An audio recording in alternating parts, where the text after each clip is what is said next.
Sarah Lundstrom knew at a young age that she wanted to be a teacher. At age 19, she began her 40-year teaching career after graduating from Iowa State Teachers College in 1945. Miss Lundstrom remembers her first year as being difficult. I was the only kindergarten teacher, and we had these big enrollments.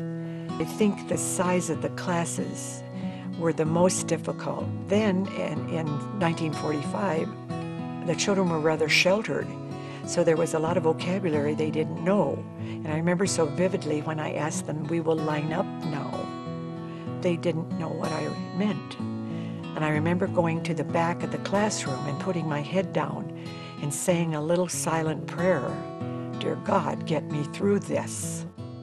Miss Lundstrom created a welcoming environment in her classroom and focused on strengthening and developing each individual child. I tried to remember at the end of the day that I had touched or spoken to each one of them, even if it was in a group. But it was very important to me to know that I had a one-to-one with my students, every one of them, the morning and the afternoon, which amounted to about 50 children. I saw their needs in, they needed reassurance, they needed to be listened to. If mother wasn't there, the fright, you just needed to be there for them emotionally. Sarah is a very special person to me, and the whole reason she's so incredible is because of the way I felt being a student in her classroom. The thing about Mrs. Lundstrom was her style and her personality. I always felt like I could talk with her and count on her. I always knew she was on my side from something she instilled in me in kindergarten. Lundstrom taught nearly 2,000 students to become responsible and respectful individuals and citizens.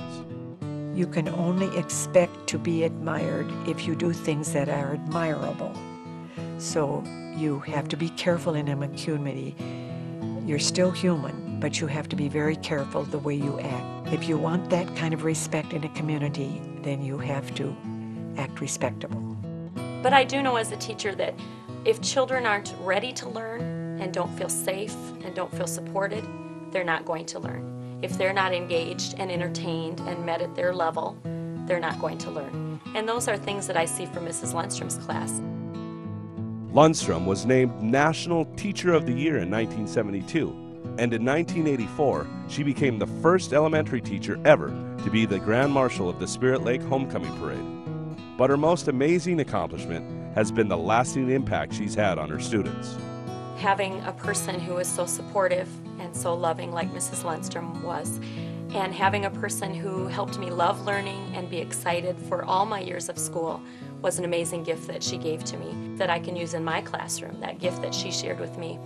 And now as a teacher, I think I can look back and realize what a talent that was to be able to create such an environment. It's a lot of work to make every child feel like they're number one and they're so special to you. A lot of the student teachers that I've had, I've always told them that probably the basic thing is you have to like children. You have to enjoy them and try to get involved with them in any way you can. Babysitting, Sunday school, Bible school, whatever. Because if you don't, you won't stay in it if you don't. Sarah Lundstrom was inducted into the Spirit Lake Education Hall of Achievement on October 15, 2006.